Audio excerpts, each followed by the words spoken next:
Nanobugged Studios, and I got one for you. This is called Alabama Murder in Mississippi.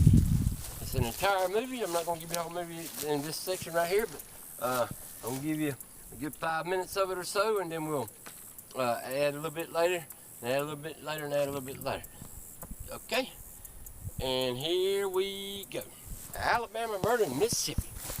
Alright, imagine, this is as the crow flies. As the crow flies, there's a black blue skies. Camera zeroes in on the crow and then backs off. It says Alabama Murder in Mississippi, 1969, 2 weeks before Woodstock, Muskogee County, Georgia. You hear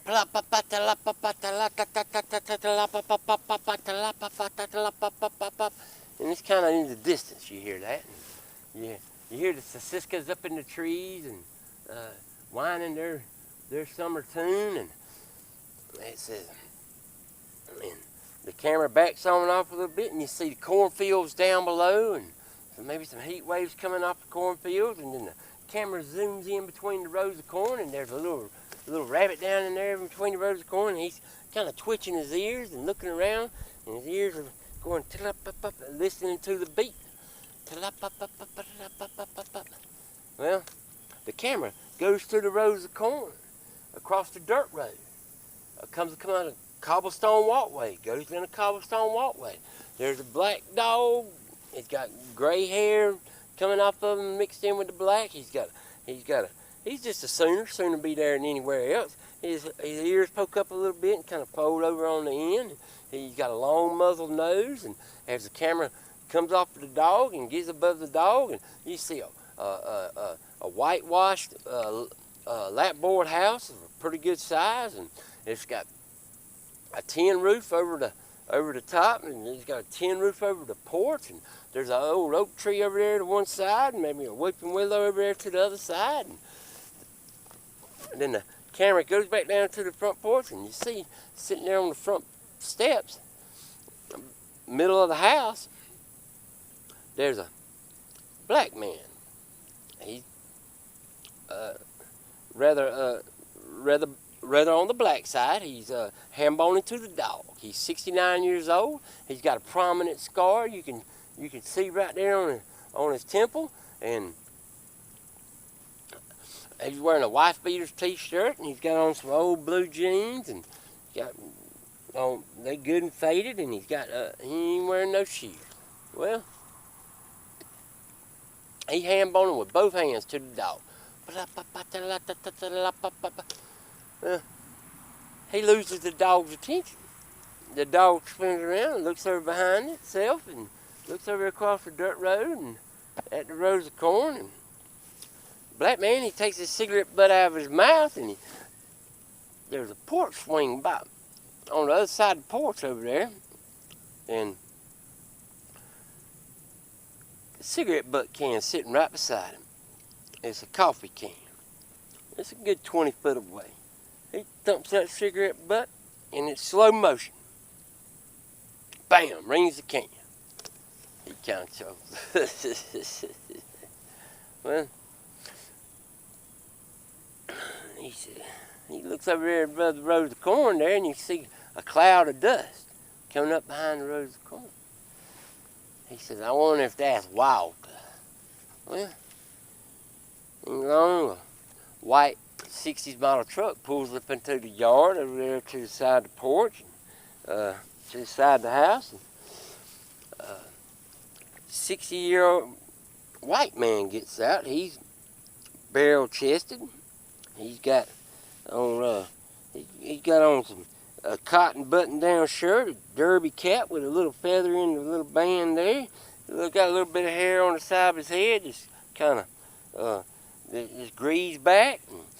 And he's got a little big nose. He's 69 years old. He's got on some slacks. He's got on some little hush puppy shoes. And well, I tell you what happened. He got out of that truck, and the dog run over there and started sniffing his fingers. He said, "Get back, JoJo, get back." Well, the dog backed up a few steps, sat down, and stared at him. white man, he said, he says, LV, I got us a mission to go on. A black man, he stands up. Oh, LV, he stands up. He goes walking up the steps, going into the house. He says, I don't sell on sinking ships. White man says,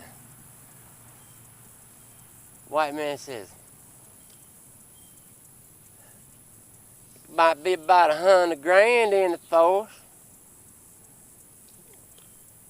LV, he starts going on, he opens the screen door.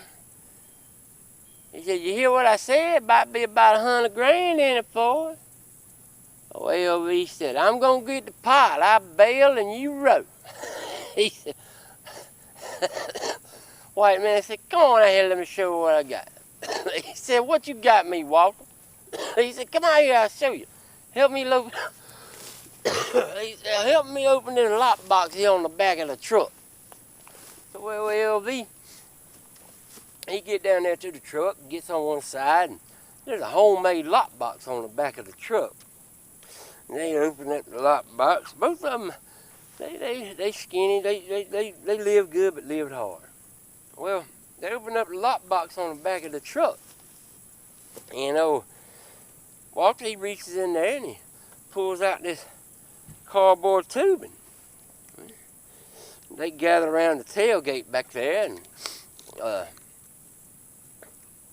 maybe throw a leg up there on the bumper of the truck and lean against the tailgate. And Walter, he pulls out this piece of canvas out of the cardboard tubing, and he unrolls it, and it's got a funny looking painting on it. He holds it one way and then he holds it the other way. He said, I ain't sure which ways to hold it.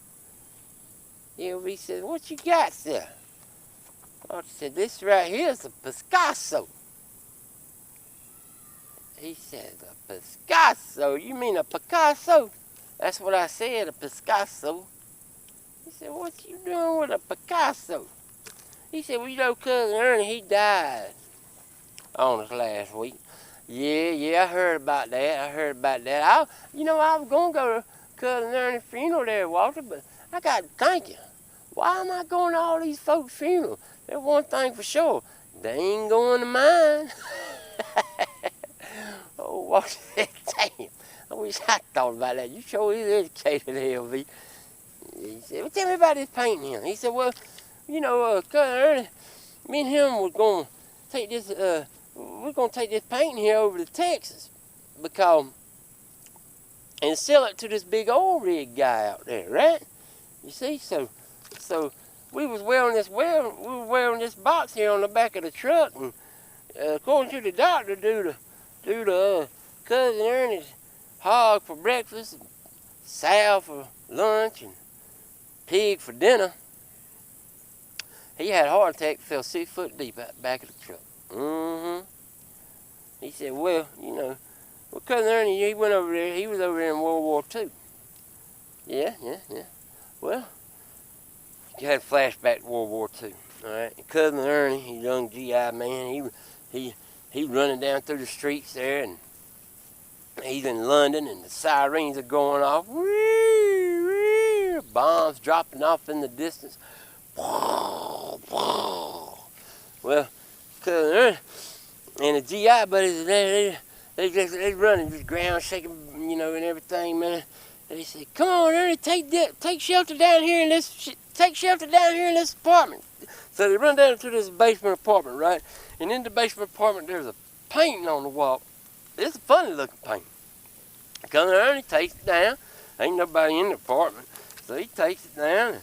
And it's been abandoned, so he rolls it up and puts it in that bag. He brings it back to the States after the war, and then ends up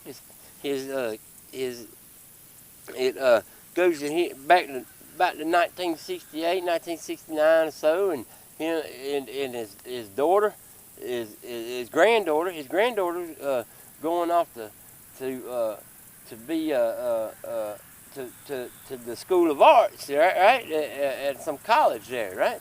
She's gonna be art, and she's got an art professor. Cousin Ernie shows his granddaughter the painting, and she said, "Well, I'll take this to my art professor, have him a look at it." And so she takes it, and sure enough, it's a Picasso.